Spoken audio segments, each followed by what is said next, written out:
Hello, welcome to Unlocking Buddhism. Have you ever wondered if compassion alone could lead to enlightenment? In the heart of our spiritual seeking, many of us assume that to be deeply compassionate is to be spiritually awakened. After all, what could be more noble, more universally healing than love? And yet, what if this beautiful sentiment, as powerful and transformative as it is, isn't the final destination on the path to liberation? Imagine sitting quietly, watching someone act with immense kindness, caring for the sick, forgiving enemies, loving unconditionally. Our hearts swell. We feel the sacred in their actions. But does this alone dissolve ignorance, uproot desire, and lead to the unshakable peace that the Buddha spoke of? In this reflection, we explore a provocative insight from the Buddhist teachings, that compassion, or metta, though essential and luminous, is not the same as nibbana, that it is, in fact, a conditioned mental formation, one of the finest, yes, but still within the realm of samsara. This idea can feel uncomfortable. We are used to holding compassion as the highest spiritual value, but what happens when that very love comes into conflict with truth? Can we sacrifice wisdom just to hold on to a sweet sentiment? And what is the cost? Today we will gently walk into this paradox, not to diminish the power of love, but to understand where it truly sits on the noble path. And perhaps, through this clarity, find deeper freedom and more enduring peace. As you listen, I invite you to sit with this question.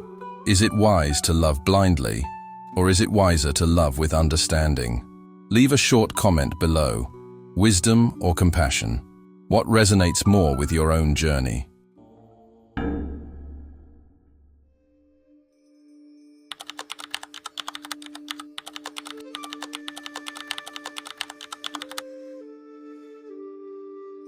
In the time of the Buddha, there lived a young monk named Sāti, who believed he had understood the path to awakening. He was gentle, compassionate, and spoke often of universal love. His presence was comforting to others. People admired his serenity. One day, he began to teach that the essence of liberation was simply to cultivate boundless compassion for all beings. Loving kindness is the goal, he would say. Word of his teachings reached the Buddha. With patience and clarity, the Buddha invited Sāti to a conversation. "Yes, Blessed One," Sāti replied confidently. "I feel that when we love, we transcend." The Buddha listened silently for a moment. Then, softly, he responded, "Compassion is indeed a noble and beautiful quality. It arises from a mind cultivated with care, but it is still a sankhara, a conditioned phenomenon." Sāti furrowed his brow. The Buddha explained, "Because compassion, like all things, arises and ceases. It is shaped by causes and conditions. It is like a boat that helps you cross the river." This teaching echoes deeply in the tradition. Compassion is indispensable for training the heart. It is how we turn toward the world, how we heal wounds, how we prepare the mind to see clearly. But it is not the vision itself. That belongs to wisdom.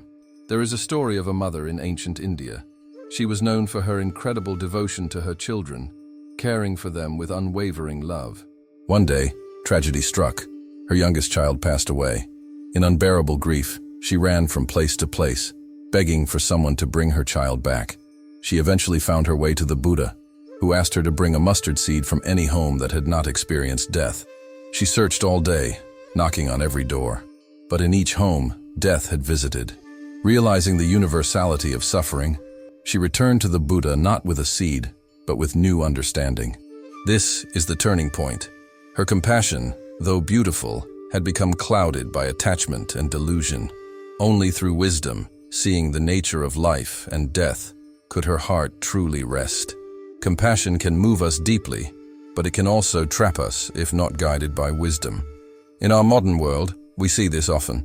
People exhausting themselves to help others, losing clarity, becoming bitter or burned out. Or individuals clinging to ideals of universal love that mask unresolved wounds, or unrealistic expectations. Wisdom does not negate compassion. On the contrary, it includes it, transcends it. A metaphor often used in the teachings is of the moon and the water.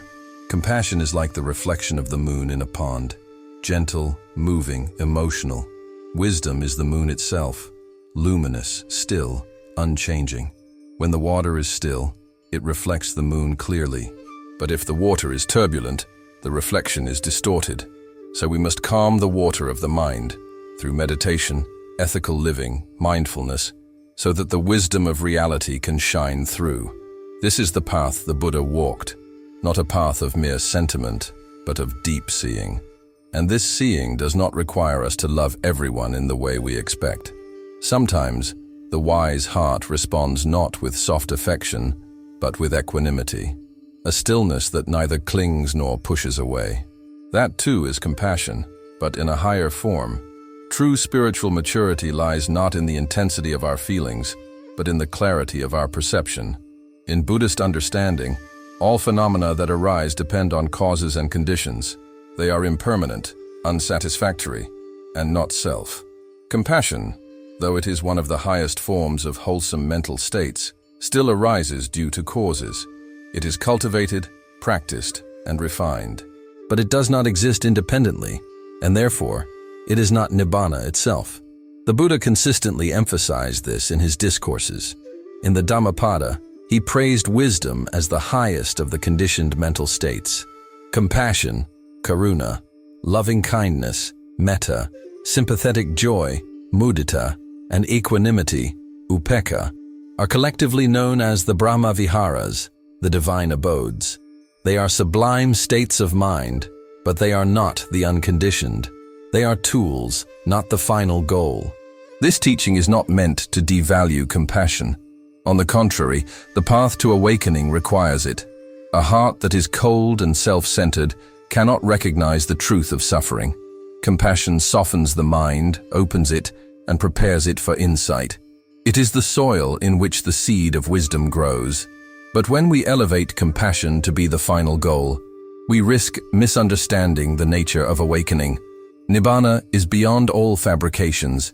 It is not constructed, not born of conditions. It is the ending of craving, aversion, and delusion. It is the stilling of all formations. Therefore, it cannot be defined as compassion, which is still an active mental state, even if wholesome. Moreover, compassion must be distinguished from attachment. It is not uncommon for people to confuse the two. A parent might cling to their child, calling it love. A friend may suffer deeply over another's pain, thinking it compassion. But if this emotional turmoil leads to exhaustion, resentment, or clouded judgment, it is not true compassion, it is attachment. True compassion arises with wisdom. It sees suffering clearly, without being overwhelmed by it. It responds with care, but remains centered. It helps, without needing to control or possess. It does not demand recognition. It is light, not heavy. Wisdom, in the Buddhist sense, panya, is the direct seeing of reality as it is. It recognizes impermanence, suffering, and non-self. It is what cuts through delusion. It is the clear knowing that liberates the mind. And within this knowing, there is compassion. Because when we see that others are caught in illusion, our natural response is kindness. The difference is that wisdom guides the response. It ensures that our compassion is skillful, appropriate, and sustainable. It allows us to act without being consumed. It is the foundation of balanced living. As the speaker in the video wisely points out, compassion is more practical in society. People recognize and relate to it. Equanimity, another noble quality, is often misunderstood as indifference. But to the trained mind, equanimity is not lesser than compassion. It is simply another facet of the awakened heart. Where compassion moves, equanimity steadies. Both are needed, but neither is the final destination. That is reserved for wisdom, the light that reveals the path and the path itself. Every day we find ourselves immersed in situations that test our ideals. Perhaps you are caring for an aging parent, exhausted and emotionally strained. You feel love, yes, but it doesn't always feel noble. You may feel resentment, fatigue, a yearning for relief. This is where the Dhamma speaks to us most directly. The Buddhist path does not ask us to become emotionless saints or tireless caregivers. It invites us to see clearly, to care, yes, but to care wisely. A person acting from compassion alone may try to help everyone at every cost. but soon they may burn out. They may begin to resent the very people they once wanted to help, or they may continue helping out of duty, not joy, and silently suffer. Wisdom recognizes the limits of our capacity. It allows us to step back when needed. It allows for boundaries, not as barriers to love, but as supports for its sustainability. To say no, when the heart is weary, is not a failure. It can be an act of deep care for both self and other. In modern activism, we often see people driven by righteous anger or boundless compassion. These forces can move mountains, but without wisdom, they sometimes become reactive or self-destructive. People become angry at injustice, but the anger consumes them. Or they love the world so deeply they forget to rest. Their light burns out. In the household, this wisdom-compassion balance is just as vital. A parent may feel torn between discipline and love, but Buddhism shows us firmness does not cancel out kindness. A wise parent may raise their voice, not in anger, but in clarity. The action may appear stern, but the mind can remain spacious, equanimous. Likewise, a teacher in a classroom might need to confront a disruptive student. They can do so without hatred. Their firmness may stem from concern for the child's growth, for the class harmony. In this way, wisdom governs the expression of compassion. In relationships, too, this teaching is invaluable. Love is often romanticized as unconditional acceptance, but love without wisdom can become permissiveness, or even enablement of harm. A wise heart knows when to hold and when to let go. It understands that true care may sometimes require silence, or distance, or difficult truths. And in our inner world, these teachings guide how we relate to ourselves. Self-compassion is essential, but not the sugary kind that excuses all behavior. Wisdom helps us gently redirect the mind, not by force, but by clarity. Even our meditation practice is informed by this union. We may sit expecting peace, but encounter restlessness, anger, grief. Compassion meets these states without judgment. Wisdom investigates them. Together, they allow us to remain seated, steady in the storm, learning from each wave that rises. In the workplace, this balance is equally important. Leaders often believe they must appear strong, never yielding, always firm. Yet those who lead with clarity and compassion earn not only respect, but genuine loyalty. A manager may need to let go of an employee, but if done with transparency and care, the action becomes a moment of integrity rather than conflict. Wisdom ensures that compassion is not just sentiment, it becomes principle.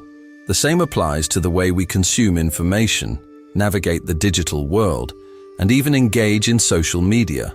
Compassion urges us to respond to suffering, but wisdom helps us discern the truth amidst the noise. Rather than reacting impulsively to every injustice we see online, we pause.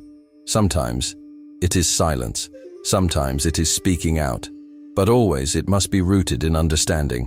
In all these examples, we are reminded the Dhamma is not an abstract ideal. It is lived in traffic, in hospitals, in arguments, in quiet mornings with tea. Every choice becomes a canvas for the balance of wisdom and compassion.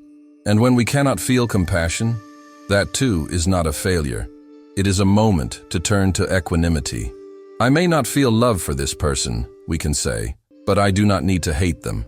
This too is the Dhamma in action, a tender letting go. As we reflect on the teachings shared, a quiet truth begins to emerge. The path of awakening is not paved solely by noble emotions, but by clear seeing. Compassion, as luminous as it is, shines most brightly when it walks hand in hand with wisdom. In silence, we begin to notice the subtle dynamics of the heart, the moments we reach out, not because it is wise, but because we fear rejection, the times we cling to helping others, because it distracts us from our own wounds. These are not failures, they are invitations. The Buddha did not ask us to eliminate our humanity. He invited us to refine it. He pointed not toward becoming emotionless, but toward becoming liberated. To be free is not to feel nothing, but to no longer be bound. Imagine a quiet forest. There is a tree, old, gnarled, weathered by seasons. Around it grow younger trees, vibrant and green. The forest is not perfect, but it breathes in harmony. This is the mind of one who has trained in both compassion and wisdom. It contains old pain, new joys, the capacity to help, and the humility to rest. Nothing is rejected. Everything is seen, understood, and allowed to pass. In such a mind, even pain becomes a teacher. Disappointment becomes a bell. Anger, when watched with care, dissolves into understanding. And even when the heart cannot muster warmth, it can remain steady. This is equanimity, not cold, but clear, not indifferent, but vast. There is a story of a monk who lived in solitude in the mountains. The monk replied, "I fall down, and I get up. This is the path. We fall into confusion. We rise with insight. We forget, then remember. But each time we rise closer to freedom. Each fall is not a step back, but a chance to deepen our practice. In this way, even our imperfections become sacred. They are the terrain we walk on, the stones that shape our steps." The goal is not to become someone else, but to understand deeply who we are and to live from that understanding with clarity. Together, these qualities create a spacious, luminous heart, a heart not overwhelmed by the world, but fully present within it, a heart that can sit in the midst of suffering and not be broken, a heart that can serve, but also rest, that can love and also let go. So the lesson is not to abandon compassion, but to root it in wisdom, not to fear equanimity, but to recognize its strength, not to chase peace, but to cultivate clarity. Let your path be gentle, let your wisdom be vast, let your compassion be wise, and in your practice, when you sit in silence, remember, you are not trying to escape the world. You are learning to see it clearly. You are learning to love it wisely. So now I ask you, have you ever mistaken compassion for wisdom? Have you perhaps unknowingly pressured yourself to love when your heart simply needed space? This is not failure. This is the beginning of insight. In our search for peace, many of us strive to be endlessly kind, relentlessly giving, forever patient. But the Dhamma teaches us to be whole, not perfect. And wholeness includes discernment, boundaries, rest. Wholeness includes silence. If we imagine awakening to be an explosion of universal love, we may miss the deeper invitation. Awakening is not always dramatic. Sometimes it is a quiet shift, the moment you choose equanimity instead of resentment, the moment you see your own limits without judgment, the moment you speak the truth, gently but clearly. This is where the real transformation happens. Not in a monastery far away, not in a moment of mystical revelation, but here, in this breath, in this choice, in this awareness. So I leave you with this reflection. Wisdom is not a cold light, nor is compassion a burning flame. Together, they form the steady lantern that guides us through the forest of confusion. They do not ask you to be a saint. They ask you to be sincere. If you've felt the tension between being kind and being wise, share your experience in the comments. Let that be our shared intention. And if this video has stirred something in your heart, a question, a resonance, carry it gently. Let it breathe in your next meditation. Let it walk beside you in your daily life. The Dhamma does not demand. It simply waits for you to see, to return, to remember. Thank you for listening. Be well. Be wise, be kind,